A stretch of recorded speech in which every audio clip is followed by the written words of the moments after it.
మన స్వతంత్రం ఎప్పుడు వచ్చింది? 1947 ఆగస్ట్ 15. ఓకే, మనకి స్వతంత్రం వచ్చినప్పటికి మనం రిపబ్లిక్ డే చేసుకుంటాం. ఎప్పుడు రిపబ్లిక్ డే? జనవరి 26. ఎందుకు? What is the special? జనవరి 26 1950వ సంవత్సరం నుండి మన రాజ్యాంగం అమల్లోకి వచ్చింది.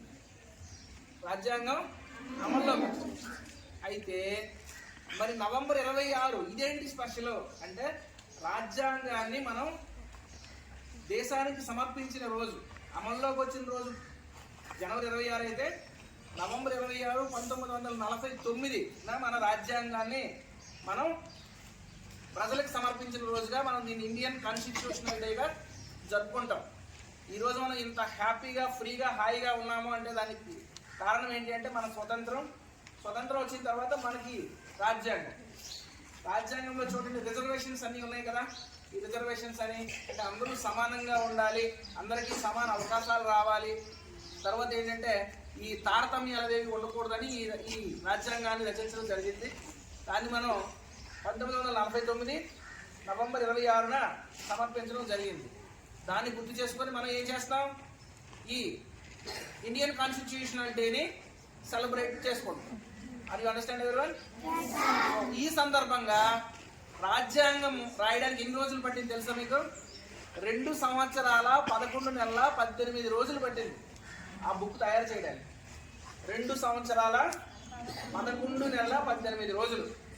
అయితే ఈ కాన్స్టిట్యూషన్ రాయడానికి ఒక డ్రాఫ్టింగ్ కమిటీ, అంటే రాసేదానికి ఒక కమిటీ ఉంది, డ్రాఫ్టింగ్ కమిటీ. ఆ కమిటీ అంటే కొంతమంది సభ్యుల సమూహం. ప్రతి కమిటీకి ఒక అధ్యక్షుడు. మీకు నేను టీమ్స్ వేశాను. ఓకే, ఏంటది? రామానుజన్, రామన్, ఐన్స్టీన్. మీ 3 టీంలకి ఒక లీడర్ ఉన్నారా? ప్రతి టీంకి ఒక లీడర్ ఉన్నారు కదా. అలాగే ఇండియన్ కాన్స్టిట్యూషనల్ డేకి ఒక టీంకి అంటే డ్రాఫ్టింగ్ కమిటీకి ఒక లీడర్ ఉన్నారు. Who is hero of the leader? Doctor B R Ambedkar. ఈరోజు మనం ఇంత హ్యాపీగా ఈ స్వతంత్రాన్ని అనుభవిస్తున్నాము, ఈ రిజర్వేషన్ సిస్టమ్ అంతా కూడా మనం అనుభవిస్తున్నాం అంటే దానికి ప్రధానమైన కారణం ఎవరంటే డాక్టర్ భీమ్రావ్ రామ్జీ అంబేద్కర్, బిఆర్ అంబేద్కర్ అంటే. ఓకేనా? సో ఈ రాజ్యాంగం ఎంత గొప్పది అనే విషయాన్ని చిన్న మాటల రూపంలో అతి తక్కువ సమాచారంతో ప్రావేశిక అని రాశారు. అంటే అది ఫస్ట్ పేజ్. మన టెక్స్ట్ బుక్ అంతా ఎక్కడ ఉంటుంది? ఇండెక్స్లో చూస్తాం కదా. ఇండెక్స్లో ఏ టాపిక్స్ ఉన్నాయి, ఏమేమి ఉన్నాయి అనేది ఇండెక్స్ ఉంటుంది కదా బుక్లో. అలా రాజ్యాంగానికి అందరికీ కలిపి ఒక ప్రావేశిక ఉంటుంది. ఆ ప్రావేశికని నేను ఇప్పుడు చదువుతాను. మీ అందరూ పేజ్లా చేసి పెట్టి అందరూ కూడా దాన్ని చెప్పాలి. ఓకేనా? Right sir, pause. Attention, sanity, attention pledge. Put your hands like this. భారత ప్రజలమైన మేము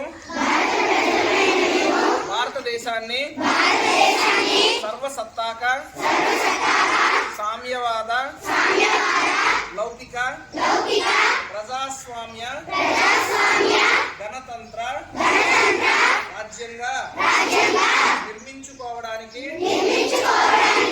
పౌరులందరికీ సాంఘిక ఆర్థిక రాజకీయ న్యాయాన్ని ఆలోచనను భావ ప్రకటనలోను విశ్వాసంలోను నమ్మకంలోను ఆరాధనలోను స్వేచ్ఛను స్థితిగతుల్లోను అవకాశాల్లోను సమానత్వాన్ని చేకూర్చడానికి అందరిలో వ్యక్తి గౌరవాన్ని జాతీయ సమైక్యతను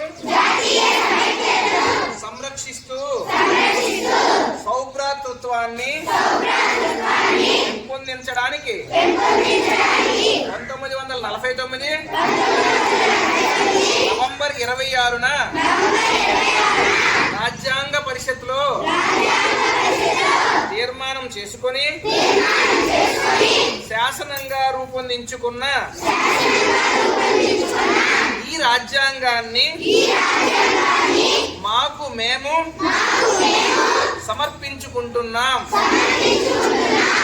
డౌన్. ఈ విధంగా ఈ రాజ్యాంగ ప్రావేశిక రచించబడింది. ఓకేనా? చూడండి ఒకసారి మళ్ళీ ఈ ప్రావేశికలో చూడండి, భారత ప్రజలమైన మేము సర్వసత్తాక సామ్యవాద లౌకిక ప్రజాస్వామ్య గణతంత్ర అంటే ఎన్ని పదాలను వాడాడంటే ఇదంతా కూడా రాజ్యాంగం అంతా కూడా ఏమవుతుంది లోపల దాని గురించి ప్రతి వర్డ్ బై వర్డ్ మనకి ఏమేమైతే ఇచ్చారు అనేది దాంట్లో కనిపిస్తుంది. అంత పవిత్రమైన మహాగ్రంథం. చూడండి, మనం హిందువులకు పవిత్ర గ్రంథం ఏంటి? భగవద్గీత.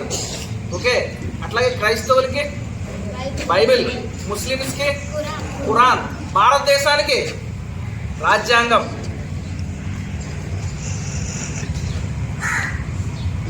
భారతదేశానికి ఏంటమ్మా? రాజ్యాంగం. ఓకేనా?